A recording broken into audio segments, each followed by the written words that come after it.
Subnautica, a game so beautifully whimsical, filled with stunning flora and amazing fauna. But despite the game's magical awe, it always seems to end up like this. Oh my god! Yeah, peaceful. Subnautica began as a game that I feared intensely. A sense of horror and the unknown reminded me deeply of the times I'd refuse to enter a cave in Minecraft as a kid, or suffer to the storm rather than leaving my bush in Fortnite. Where are you, man? Birdie eyes, eh? Birdie, where are you? The tight caves and lack of light under the surface of the ocean of planet 4546b are terrifying, but since beating the game, they've lost a little bit of their charm. Despite the remarkable attributes of Subnautica, just like other games, once you know what you're doing, you struggle to feel the same emotions you felt that first time you broke the ripples of the ocean. But what if that all changed? What if Subnautica felt fresh again? This is where ChatGPT comes in. If AI tells me I can't use my sea moth, I guess we're swimming. If we get told to live in the dunes, you best believe I'm cuddling up to Jason Momoa at night. What? This is what happens when you let AI control your Subnautica playthrough.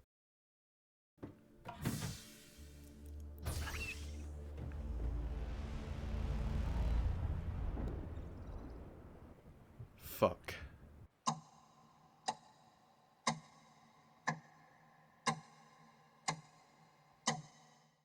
It had been made desperately obvious from the very start that AI wanted nothing but for me to fail, with our random life pod spawn landing us in the home of an incredibly dangerous sea snake that wanted nothing but to tear through our diving suits like a priest at a summer camp. This predator, however, was far more dangerous. The rather well-known Reaper Leviathan had a few relatives dotted around the map. Unfortunately, this one found itself right beneath us. Our unlucky spawn left us with an incredibly tedious beginning to our playthrough, especially while accompanied by our other initial challenges. It is time for your first set of rules and challenges. I'll make it easy for you for now. You must stick to and complete these before you finish the game. In addition to your random life pod spawn, you must find a hoverfish and keep it on you at all times for company on this lonely planet. You must also only consume plant life, never eating animal flesh at any point. Good luck, buddy. Just as you thought it couldn't get any worse for my loneliness in this desolate alien world, I was also now a vegetarian. The nightmare that we'd been issued was looming heavy on my shivering shoulders, but the last thing we could do now was cower in fear. We had to get out of this awful biome and into the comfort of the safe shallows. Maybe there they'd have some fresh underwear to replace my newly soiled pair. Oh my... Stage 1 is get the fuck out of here. Stage 2 was slightly less direct, as I'd enlisted ChatGPT to provide us almost a shopping list of every item that we'd need to sufficiently move home whilst limiting the number of return trips to our rather inconveniently located life pod. However, I should have known that asking ChatGPT to do such a simple task would be like asking a Minecraft YouTuber to only private message other adults. It unfortunately made many slip-ups. Perhaps asking the system that had chosen to punish us for aid was a misjudgment on my behalf. See, in order to effectively move base, we had to be able to craft another fabricator, which if you're unaware is the crafting table of the Subnautica world. The only issue being it's far less easy to get our hands on, with the only one currently being in our life pod. Initially I had planned to reach the nearby island in order to load up on some potential plant life which would form our diet for the entire playthrough, but fortunately the nightfall forced me to piss my pants before I got any more disorientated than I already was. Please tell me the island's here. It is so dark. Please, can it go to day? I'm just swimming to safety now. Yeah, that was, my god. Hey buddy. This is one of the tasks. What do I call you? Jebediah? I like that. Although it seemed like Jebediah here was waiting for the heavens to erase him from this hideous world we found ourselves in, we decided to take him under our wing, assuming that it was only fate that would have left his happy little soul waiting for us at the ocean's surface. Now when it came to resource gathering for the vital tools we needed, in theory we would only need to make 2 trips back to the life pod near the wreck of the Aurora spaceship, getting the materials for some equipment, most importantly the survival knife, returning to craft said knife, heading back to the safe shallows again to harvest items that can only be harvested with the knife, returning to the pod again to make the habitat builder, and finally leaving once and for all to make our new home. Now realize how I said in theory. Now it can't be certain whether it was just AI's fault or potentially a mix of that and my inability to keep focus. Oh my god! That is the stinkiest part of the ocean. That is the Reddit meet and greet. But we certainly didn't do this in 2 trips. Now, we did manage to craft all the tools we needed in the first run, even crafting some extra lubricant in case the alien leviathans did decide they wanted to probe me. We did make our second trek back to the safe shallows completely unscathed, only to find that much like a circumcision doctor, ChatGPT had cut me short, failing to make note of the fact that we needed multiple silver ore to craft a wiring kit for the habitat builder, literally the most important of our renovation tools. Seriously, it's like trying to build a house without brick and cement. It's impossible. This meant that not only did we have to make another trip, but I was also desperately quenched for some alien fluid. Fortunately, I had prepared for this, crafting enough bleach to somehow make plenty of disinfected water to keep us hydrated for a while longer. Please do not try this at home. Okay, let's get this silver, let's just go. Along the way, we managed to find a few important fragments to gain crafting recipes, such as the Seamoth, a little vehicle that would provide me with at least some sort of safety, as well as the bioreactor to fuel our future base, which, trust me, would become incredibly necessary. After forcing this spadefish to turn paralytic and float to the surface like a turd in a bathtub, we had finally returned to the life pod for what was surely the last time, seemingly becoming so immersed in the game that I truly started to believe that I was underwater. Scan this. Cyclops engine, oh my god. Get in here. That was right underneath the life pod. AI was clearly trying to make me lose my mind as early as possible. So much so, I'm surprised it didn't just suggest to get a lobotomy instead. But from what I could tell, it planned to drag my mental trauma for as long as it possibly could. Let's go! We've got a habitat builder. We can leave. We can go build a base elsewhere. Somewhere nice. Somewhere... Oh! Fuck! Oh my god! Oh my god! I'm dead!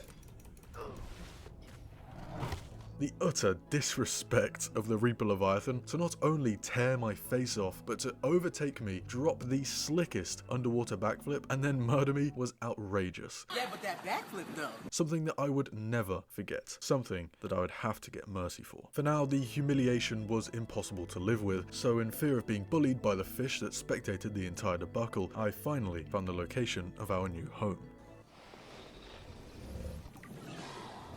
Gotcha, bitch. Ugh! Okay, maybe not here. See, the problem with Subnautica is that you are always kept on your toes. If you aren't avoiding becoming fish food, you're either drowning, starving, dehydrated, starving, being microwaved, drowning, starving, and starving, with the latter being our current fiasco. We had to satisfy our vegetarian needs by swimming over to the nearby island which we'd attempted to reach earlier. But this time, not only did it become impossible to see again, I'd also landed myself in incredibly dangerous waters. I don't know where the island is. Please. Oh, no. Wait. Okay, let's just get out of here. Low biodiversity. I think we got close to the void just there. After almost projectile vomiting in fear and spending our time scanning different life forms to wait for the daylight to come, we were finally able to see the floating island, swimming at breakneck speeds to finally get out of the water. The floating island is of massive importance in this playthrough, being home to basically the only food that we'll consume during our time on planet 4546b, as well as the growth beds that we would use to farm the crops of a large enough scale to be sustained for the entire game. I'm sure nothing would go wrong with this plan. After checking out the abandoned Degassi base at the top of the island, we found the marble melons and scanned the recipe of their plant pots to be used later, as well as finding some extra base parts and a voice note that logged the unfortunate final moments of some of the survivors. I'll stop being in charge when you take charge of yourself. Scottish people. I'm sorry to hear that. After my feeble attempt at pissing off an entire nation, it was time to leave the island before anything bad happened. The same advice which should have been taken by a certain few celebrities. Before we could make it off the island, however, I couldn't help myself but to stock up on more marble melons before leaving the place for good.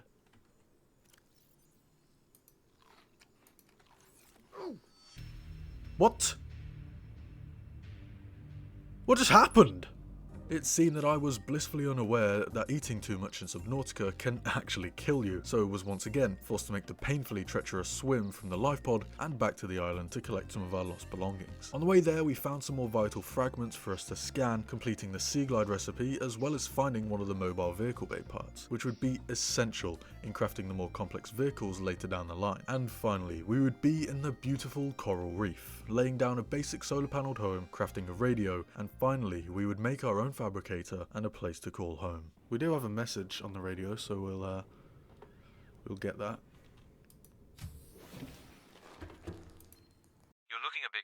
down there in the safe shallows. How about we spice things up a bit and give you some brand new challenges? This time I'm not going easy. Every time you take damage from now on, you need to take a shot of your chosen alcoholic beverage. You must also ride a stalker for at least 3 seconds. No diddy. In addition to this, every time you hear a leviathan from now on, you must close your eyes and stay still for 10 seconds. There's no escape for you now. How about you also build a safe space in every single biome to help you get used to the unforgiving environment on this planet? Oh, and you thought you'd get to live in this beautiful area? Hell no, you have to also build your main base in the jelly shroom cave. Hee, enjoy, my friend.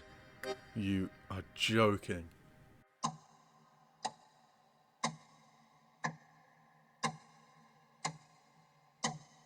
Plenty of challenges had just been fired our way, with ChatGPT at least providing me with a coping mechanism for the trauma that's going to ensue. Although I'm sure the AI would have liked me to move base immediately, that wasn't a possibility right now. With our hunger levels dropping rather low, we had to grow melons as a #1 priority. We planted a few in the small plant pots that we'd found on the mountain island, seeing as the larger grow beds were too large for our now safe space, the easiest of the 19 that we would have to build in our playthrough. When I first saw this challenge come through, I really didn't think it seemed too bad, until I remembered just where we'd be forced to travel to simply build a small base that we would literally never visit again. The forced colonization of each biome on planet 4546b was of least concern at this point, as I focused on trying to find some extra materials whilst also doing my best to not take any damage, as to not make anybody viewing this video, and especially my FBI agent, from thinking I have a problem. And I think we do have his description. Can we take that? Let's take his description. Piss off.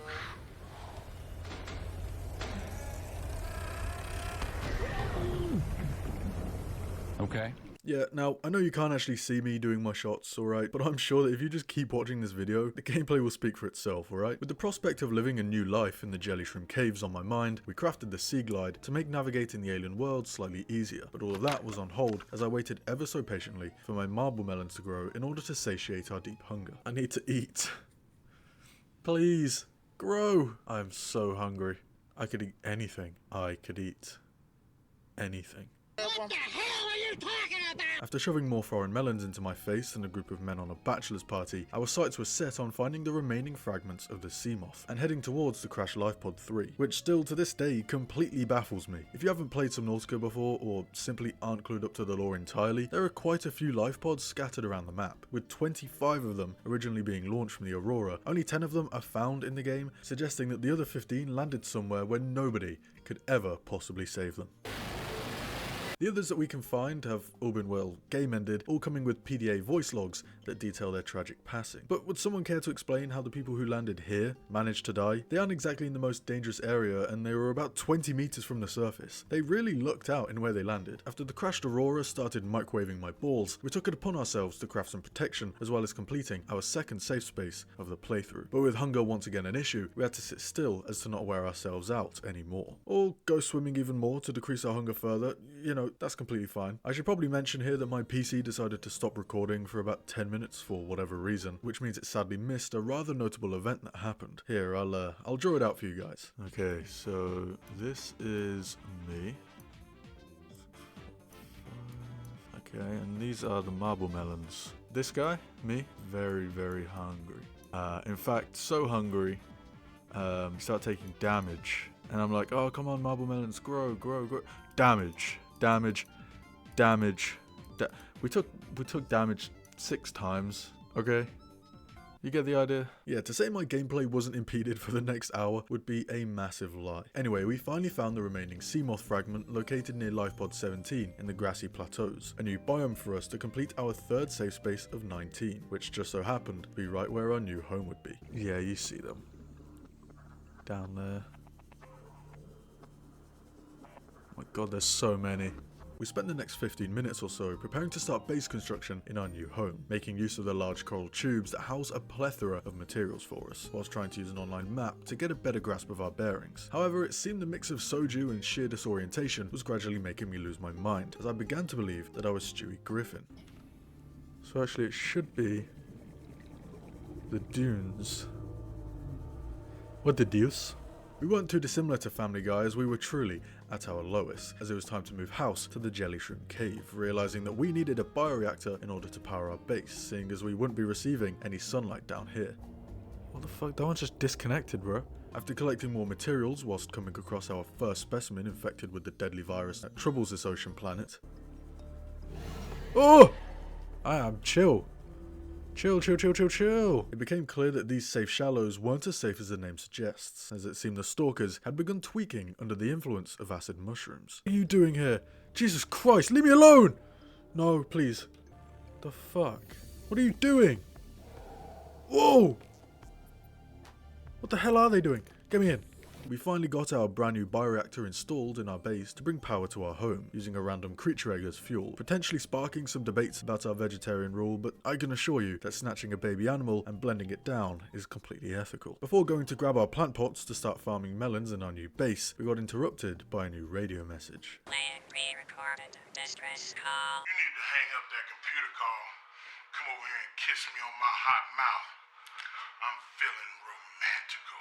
In all seriousness, we had been contacted by a group of people from a passing ship named the Sunbeam, telling us that they're on their way to save us, saying that all we need to do is hang on a little longer until they land. Once we'd constructed our final indoor grow bed for even more melons, and built our exterior grow bed to start building our alien drug empire, our base was basically finished for now. Of course, some expansion would be made, but we didn't require anything just yet. After ethically sourcing further eggs from our neighbours for blending... The one inside this one? Is this stupid?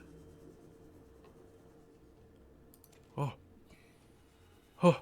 We turned our attention to finally crafting the sea moth in order to make our colonization of the planet easier, finally collecting the final piece of the mobile vehicle bay in order to make crafting them possible. But we wouldn't do this, however, without coming across a problem in our plans to become the acid mushroom kingpin of the ocean. Ow! Oh, are you fucking kidding me? Ow, my god, my health! It seemed that after all this time, there was someone else out there challenging our business, setting up traps in the wild to stop my production, but it seems as though I'd never be able to find them in this deep ocean world. Someone cooked here. I didn't intend on including many clips of me scavenging for materials in this video, but it seems a Soju had given me an alcoholic rip-off version of the Spidey senses, which one could only describe as incredibly impressive. Whoa! Oh my god. Oh my god. Top 10 fucking BD moments of all time. Holy shit. You guys see that? That was awesome. Oh my god! Bro. You're not getting in the fucking montage if you keep doing this. After searching for titanium to craft the sea moth for seemingly longer than it takes me to search for a reason to wake up in the morning, we finally could craft our brand new whip, which we'd use to pick up all the hot gasopods in our local area. Our sights were finally set on the next stage of completing the game. The Aurora could now easily be explored, seeing as we were no longer travelling at the speed of a shit down a highway. I had to be increasingly aware of one of my challenges at this point, seeing as the Aurora managed to land itself directly in the worst nightmare blunt rotation it possibly could have, and getting made to freeze after hearing the shriek of the planet's most dangerous predator could be detrimental to our life. Enough Hollywood life lessons and more exploring of the Aurora. We managed to nimbly dodge our way past these little ankle biters, only to pursue becoming a daredevil instead. What? I put that out.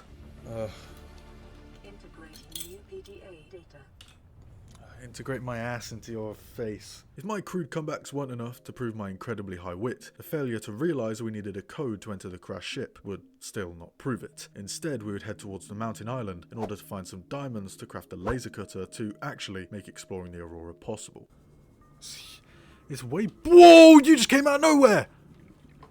Oh my god! We would take a couple pauses after hearing the Reaper Leviathan temporarily pass by before approaching the island, where we would come across an alien building that gives the Egyptians a run for their money. With less than 10 minutes before our rescue team from the Sunbeam come to save us, I managed to craft possibly the most incredible item in the entire game as well, the propulsion cannon. Not only would it be useful in navigating the Aurora and potentially completing one of our other challenges, but it would also ensure that we remained socially distanced from any ankle-biting bastards. What? Just hit me. No. No, I'm not having this. Our rescue team had finally arrived, but I always knew they were simply luring me in order to finally arrest the acid mushroom Heisenberg. And that was never going to happen. After exploring the alien compound and receiving an unwanted injection, we were provided with the approximate locations of a few other alien bases that would be the next stops in our mission to complete the story. The first mission, of course, was to finally finish exploring the Aurora, not before getting my balls contorted through my face by a warper. Oh shit, it's the... Whoa! Fuck! Get me out of here! Get me out, get me out, get me out, get me out, get me out, get me out. We would then proceed to shit our britches after noticing another Reaper Leviathan. See the bone sharks. Oh my god! Before launching 5 Scousers deep into the ocean. The Aurora bore plenty of gifts for us, providing me with enough batteries to power a vibrator the size of a reefback leviathan, and enough disinfected water to wash out your eyes of the image I just put in your mind. There was also plenty of nutrient blocks to feed us for the foreseeable future, but the most important thing we'd find would be the prawn suits. A large mech-like vehicle that would become our most important commodity, not only allowing us to traverse some of the more treacherous biomes later on, but most importantly, would absolutely help me pick up more hot gasopods. So you want to be a player, but your wheels ain't flying. You gotta hit us up to get a pimped out ride. You've got to pimp my ride.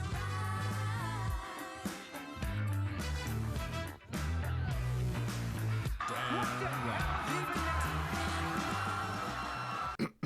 After inflicting more fire damage to ourselves, we would reach the drive room, also known as the aquatic Chernobyl. This room was the source of the radiation that had slowly been air frying my balls into a golden unholy crisp, leaving us to patch it up to make swimming around the crash site more family friendly. We are so going to take damage in here. Says these little critters. I actually don't see any of them. Spoke far too soon. You thought it was over.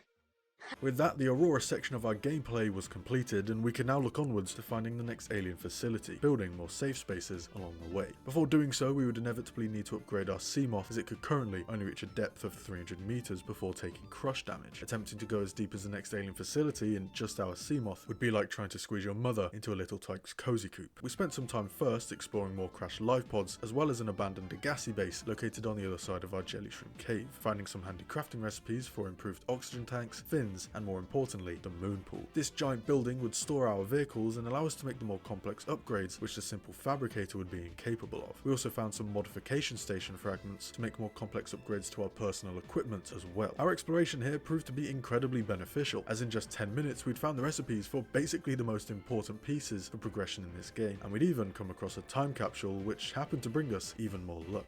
Awesome! Our first time capsule. Gel sack spores and deep shroot. This legend. The gel sacks are vital for some of the late game crafting and are often found in some of the deeper, scarier areas. So for now, we could farm these sacks in the luxury of our own home rather than diving headfirst into the gross abyss that the planet had to offer. Once in our game now, everything was looking on the up and we were progressing at an unprecedented rate, making completing our AI challenges potentially a lot easier. We'd find another time capsule literally just a couple minutes later before finding another friend to keep Jebediah from becoming lonely. We are developing so quickly. Reginald? What the fuck? I want Reginald.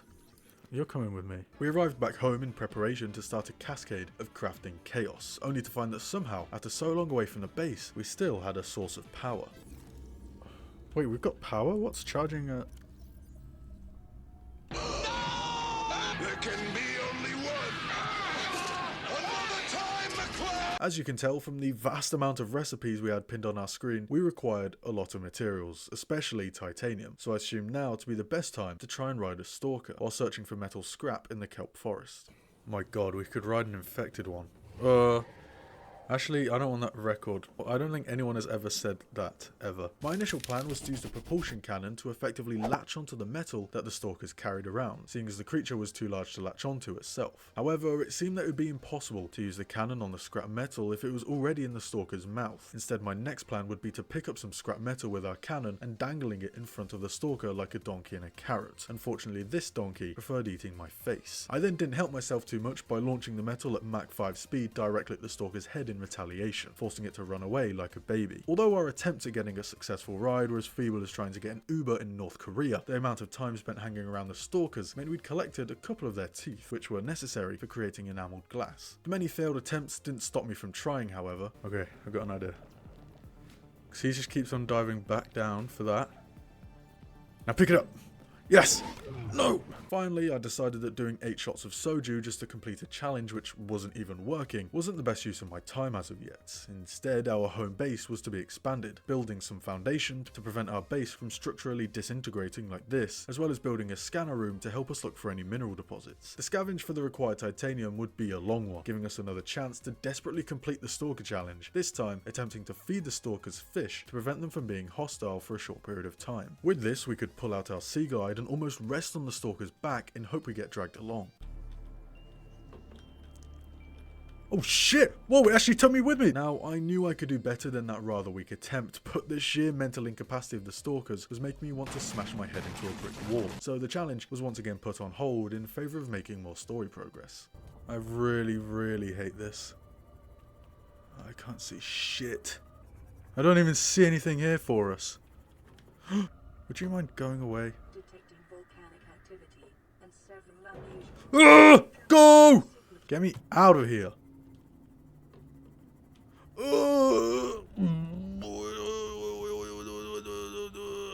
This shit making me Mongolian throat sing. I'd also realised that by this point we had also built hardly any of our required safe spaces, with a plethora of biomes still yet to find, let alone build a safe spot in. There were some which would be utterly perilous, but some should be relatively simple to tick off, especially with our newly crafted depth module that allowed our Seamoth to reach depths of 900 meters. 900 meters.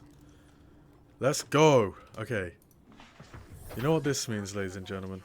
Disease Research Facility, 800 meter depth. We are gonna go to the Lost River. The Lost River just so happens to be one of the most important locations in the whole of Subnautica, pivotal to the story of the planet 4546b, as well as some of the less common materials for more advanced crafting. So now, with a fully pimped out Seamoth and an inventory fully stocked in order to build 3 more safe bases, it was time to go deeper than we'd ever been before. I think we're good to go.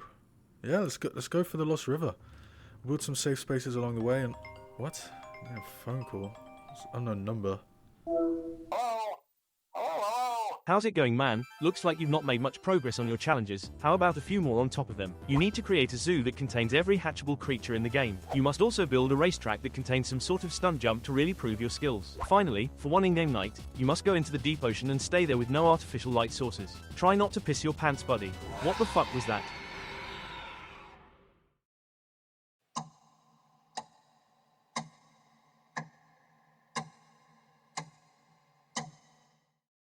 Great. More challenges. As if I hadn't half-assed some of them already, more pressure was piled onto my shoulders. Rest assured, these challenges would get completed, there was plenty of time for that. For now, I was desperate to stay on track. Well, mostly. See, I had equipped my Seamoth whip with some of the most trendy gadgets, the one that stood out being my onboard taser, which would deliver enough voltage to completely murder a stalker in 2 hits. And I'm unsure if this footage would get me swatted by Peter, but I had to make sure that I'd completed an earlier challenge. That's still vegetarian, I'm not eating him. Wait, is this riding the stalker? I'm riding a stalker right now. We are riding a stalker. Complete that challenge right now. It'd be certain that if all else fails, at least now, I would guarantee my spot in a Netflix crime documentary. Whilst on our way to the Lost River, we would tick off another safe base in the Mushroom Forest, and one more in the Blood Kelp Zone. However, it may well have to undergo a name change with the amount of a different bodily excrement that increased during my visit. Oh man, I hate this. Oh man, I hate this a lot. What's that noise? Is this not it? Where are we? Oh, yes. We're here. Oh, I see the ghost Leviathan. You saw that. Similar to the very start of our playthrough, I wanted to try and limit the number of journeys that we would have to make to this rather confusing underwater world. Never in my life have I been both terrified, but also aroused at the beauty of something from a video game. Are you sure about that? Are you sure about that? Are you sure about that? The Lost River was truly a marvel to behold, but it was also about as welcoming as a back alley prostate exam. Some of the creatures were downright stunning, whilst others made the place look like a science experiment performed by a lobotomized blind person. To reduce the number of times we'd have to unnecessarily return to this place, I made sure to collect a bunch of crystalline sulfur, lithium and nickel ore, all whilst doing our best to avoid the ghost Leviathan hiding in the depths. Oh my god. Okay. Oh, I heard it. 7, 8, 9, 10. Where is it? Where is it? Oh, go while it's not here. Just fucking go. We completed another safe base before venturing on deeper into the giant chasms until we'd finally reached the alien disease research facility. A giant floating cube-like structure that contained a bunch of species from this planet, as well as the skeletal remains of an extinct species and stripped warper parts. Whatever had constructed this building was far more intelligent than anything else that not only shared the planet, but also any human. There wasn't necessarily anything of incredible use in the building, although a data download locked behind a force field only accessible by a purple tablet meant that we'd likely have to return, especially since another building was waiting for us even deeper down. On our way back home, we briefly took a pit stop in the nearby mushroom forest, coming across a creature egg that we would require for our zoo later on, as well as trying to collect diamonds and lithium in order to construct our prawn suit. I desperately wanted to find some of the customizable options that we could add to our prawn suit to make it less like a smart car, but those needs landed us in pretty dangerous waters. Oh, there's a reaper. Multiple Leviathan class life forms in the region. Are you certain whatever you're doing is worth it? No! The dunes were terrifyingly desolate, and despite there being debris from the Aurora, the area seemed rather sparse of anything useful. What's this? Anything? Anything? Bueller? Anything? Fortunately for us, inside the wreckage were fragments for the prawn suit grappling arm, which would at least allow me to tickle the Reaper Leviathan from afar, as well as swing from wall to wall in the Lost River, of course. And just outside this rather menacing doorway, we would find the prawn suit drill arm to mine the resource clusters scattered around the map, and to make Merle from The Walking Dead pretty damn jealous. Checking out this sea wreck went down an utter success, and it's fair to say that after genuinely about 2 hours of searching for materials, I really don't know how it took so long, we were looking pretty damn ready to take on the final sections of the game's story. Shrimp Jebediah was the sea moth's dyslexic bipedal brother, fitted out with the newest technology to jump high, swing far, and mine really fast. Excluding one final depth module that would increase the crush depth of Shrimp Jebediah to 1,700 meters, we had basically completed every upgrade that we would need, so it was time to make one of our last trips back to visit the Lost River. On the way back, we'd complete a couple more safe spaces in the sparse reef, on the floating island, and what I hoped would be the elusive Sea Treader's path. However, the only path being treaded around here was the one my ass nearly evacuated down my leg. Sea Treaders? You around here anywhere? Are you around here anywhere? Much like a circus in the 1800s, I was desperate to find some three-legged monsters to be of my benefit, especially seeing as the PDA suggested the Leviathans were close by. Despite having our bowels torn out of our body by a stupid inferior shrimp, we finally found our way to the Sea Treader's path, after mistaking the Grand Reef for the Bulb Zone an ungodly amount of times. Where are my tready boys? Where were they? I just saw them.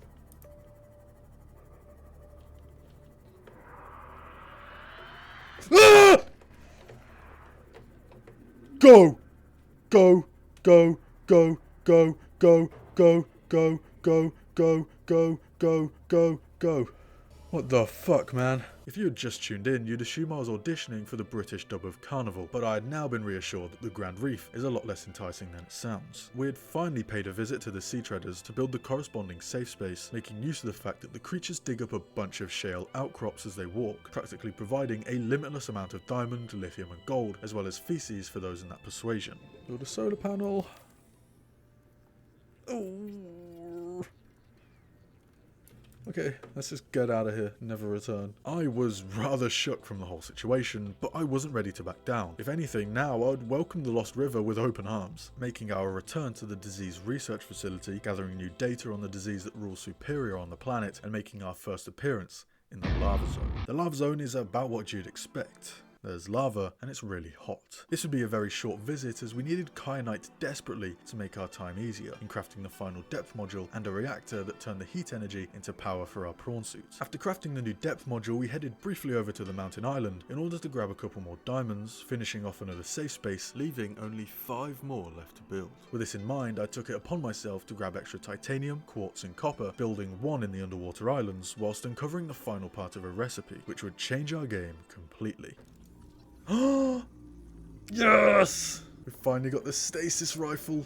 We completed the thermal reactor for Shrimp Jebediah, as well as, of course, the stasis rifle. Now, if you've played the game already, then you know exactly what this thing does. But if you haven't, I'll make you wait to see what it does. Trust me, you'll love what I get up to with this thing later. We were truly in the endgame now, collecting more materials to build half of our remaining safe spaces, leaving just 2 very unsafe spaces left. During the construction of these spaces, I'd also made sure to complete another side mission set by ChatGPT, surviving a night in the deep sea without any artificial of light sources. I hugged the edge of the underwater cliff face for dear life, absolutely terrified of any alien noises, which, well, happened to be all of them. We'll just go down to the sea floor. Oh my god, I see nothing. Where does this... Okay, warper there. This goes fucking way too deep. Get me back up. That went like 500 meters deep. That is not normal. Yeah, no, this shit ain't for me, but ooh! This shit ain't for me, boss. I well and truly couldn't see a single thing. It was what I imagine it's like for a blind person to take ayahuasca. This shit was genuinely terrifying. I tried my best to keep on going as deep as I could. What? That sounds... okay, whatever. But as the depth started reading excesses of over 400 meters, I couldn't handle any further exploration. If I did, it'd have been as stupid as those cave divers which just throw themselves down the most ridiculously named caves. It was obvious that this wasn't a good idea. However, the mountain biome just so happened to be that deep down, which is when we finally made the safe space as daylight beckoned our return to the lava lakes. We passed by the rather mesmerizing giant cove tree that cradles a few ghost leviathan eggs, which, despite those heinous beings breeding here, the area was quite frankly remarkable. Hot diggity dog! This place is magnificent. It is by far the most beautiful area in the entire game, and I do kind of wish that Subnautica had a few more of these fantastic areas where you can almost feel at peace for a temporary moment in between getting scared shitless from the utter chaos that surrounds us. There is something so tranquil about the azure pools that sit beneath the ghost rays that complement the angelic masterpiece of a soundtrack that whispers behind the stunning environment. But enough of that shit, it's lava time, baby! The lava lakes boasted a vast space of, well, lava, but the molten magma formed stunning walls and even a lava castle. We were reaching depths of up to 1,500 meters down here, which is when we were paid a visit by the guy who kinda owns this place. Whoa! Oh my god, you can see him. Look how big he is. Oh, please don't come over here. Oh, please. As if the extreme ball sweat from this boiling hellscape wasn't bad enough, I also had 3 sea dragon leviathans approaching me like I owed them child support. We had to find the next alien facility located at around 1,200 meters deep, getting some extra momentum from one of the locals. Chill, chill, chill. Holy fuck! Okay, we ain't chill. Alright, bruh. Okay. He just fucking swatted me. Finally, we would come across the next facility, located deep within one of the cave systems. After obliterating one of the local hex bugs, we would come across the blue tablets, which was vital for entering the final building. There wasn't a whole lot to this facility overall, but a portal gate that would take us all the way back to the facility on the mountain island, which saved us a bit of time in returning home to craft some extra tablets, but also meant that we would never have to return to the Lost River. With our new tablets, we made our way to the final alien facility. Which side is it? Oh, for fuck's sake, he's guarding it! The place was huge, with 4 separate rooms, each having their own portals, and there were plenty of display cases showing off different alien technology. The most important thing, however, would be just beneath this pool of water.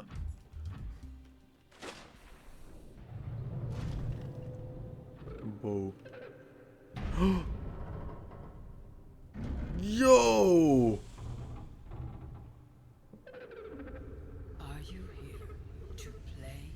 I don't know, show. Others came here once.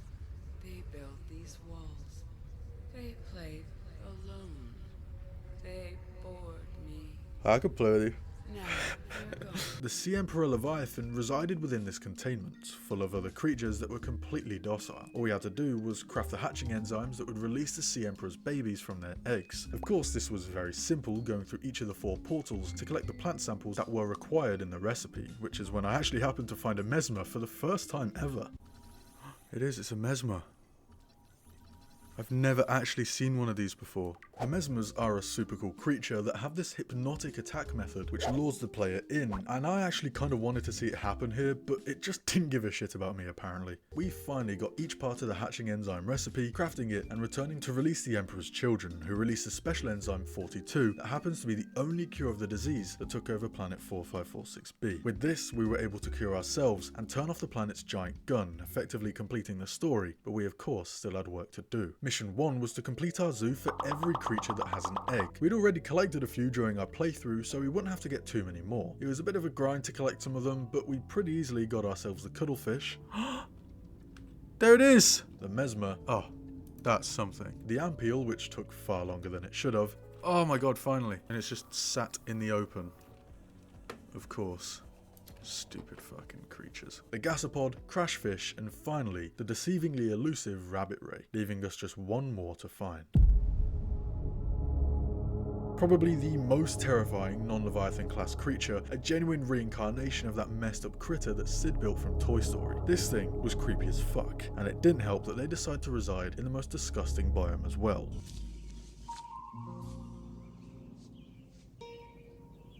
What the fuck is this piece of shit? I spent quite a while scouring the floors of this hell, finding nothing for a good while, and I wasn't helped by being on edge the entire time. Don't do that.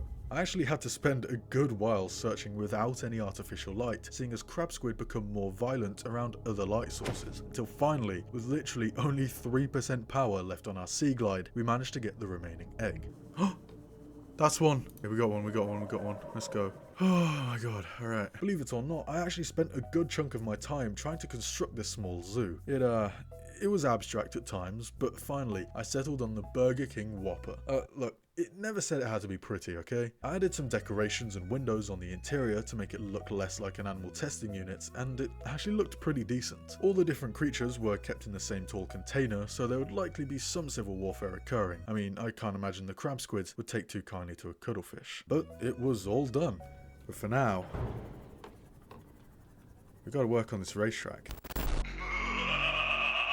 You thought this would end that easy? Screw the racetrack task. Let's make this impossible. No chance you make it off of this planet in one piece. I need you to take down a member of each Leviathan species. Yes, every species. It's time to prove your strength. You must also survive in the dead zone for 1 whole minute with nothing but your survival knife. Good luck, my friend. It's been a pleasure knowing you, but your time must come to an end. Oh, what was that? You're kidding me, right?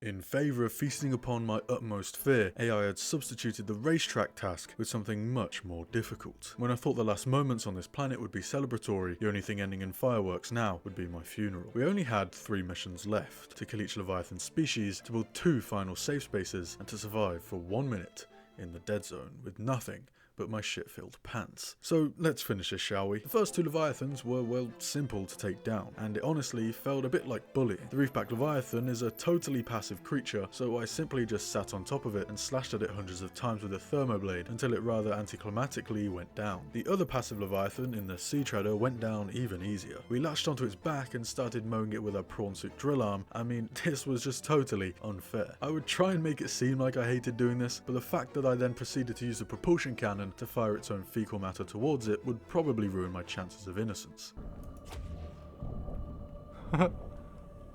That did damage. But despite this Victorian-esque game of dodgeball I was trying to play, the Sea Treader went down, leaving us just 4 more to beat. I wanted to try 3 different tactics when it came to bringing them down, and that I did. So let's take one final trip to the Lost River to start this finale. The juvenile Ghost Leviathan was first, so I went for the simplest method of all, finally making use of the stasis rifle that I promised you that I'd show, and so we took it down, 1 chunk at a time. Okay, bring it on. Nice, okay. Going in for the kill.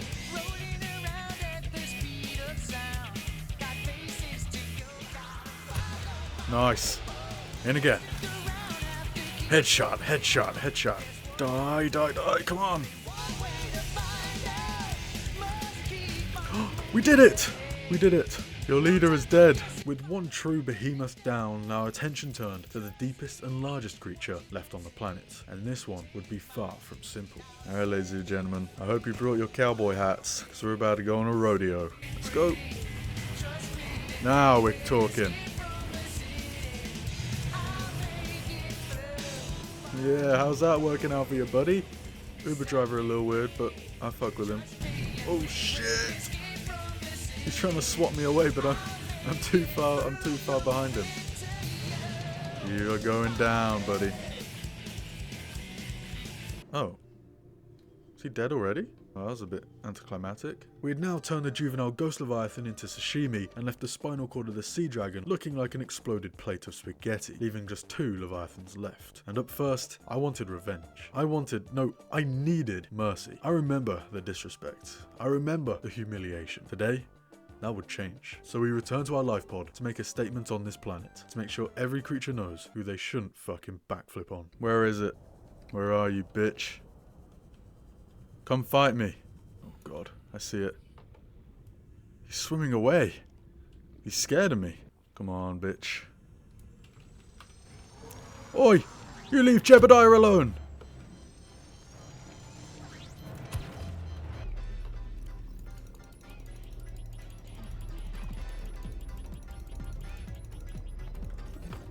Get stunk, bitch! Yes! Take that!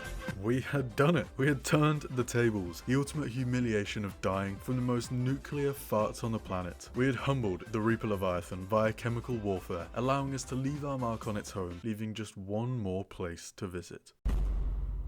The void. The vast emptiness of the world we know and tolerate. The extreme depths of the crater edge were inhabited by nothing. No creature was brave enough to step fin into the midnight abyss. What was that? Jebediah? You hear that? The ghost leviathans were the only form of life to live in the void, simply being too large and batshit scary to live anywhere else. And this would be where we finish our challenge, making our way straight there to do what we must. I hate the void, the dead zone, there's just nothing.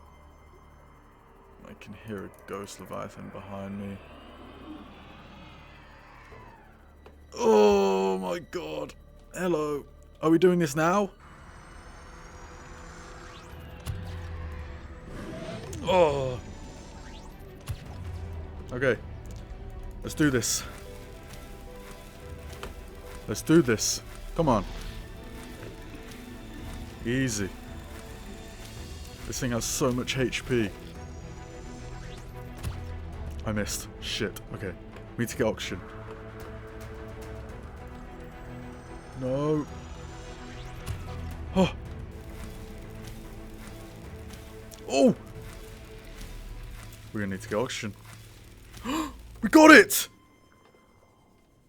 We got it! After a tedious battle in which we were seconds away from drowning, we took down our final Leviathan species, with the huge beast slowly collapsing to the sea floor, leaving nothing in our way to complete the final 2 challenges.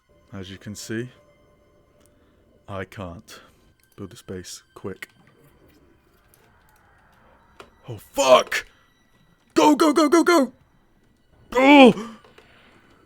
Whoa, whoa, whoa, whoa, whoa. Where's the base? There it is. Okay, solar panel now. The safe space was complete, and with such, we emptied our inventory of everything, but the one that we cherished the most. With Jebediah, we would end this mission together, to survive a minute in the void with nothing but each other. Let's get 1 minute on the clock. Let's go. Oh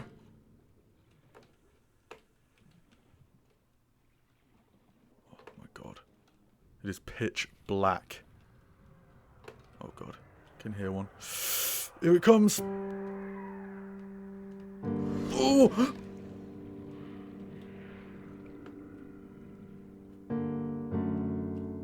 No. What have you done? What have you done? I had done it. My mission was complete, but I never expected victory to feel so lonely. I made it safely home, but it didn't feel like home without you, Jebediah. Jebediah was more than just a hoverfish.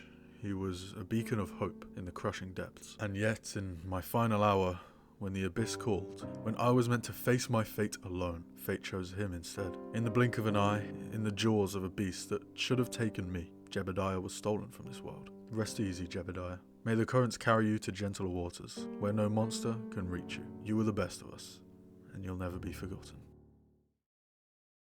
Alright, let's get off this fucking planet, shall we?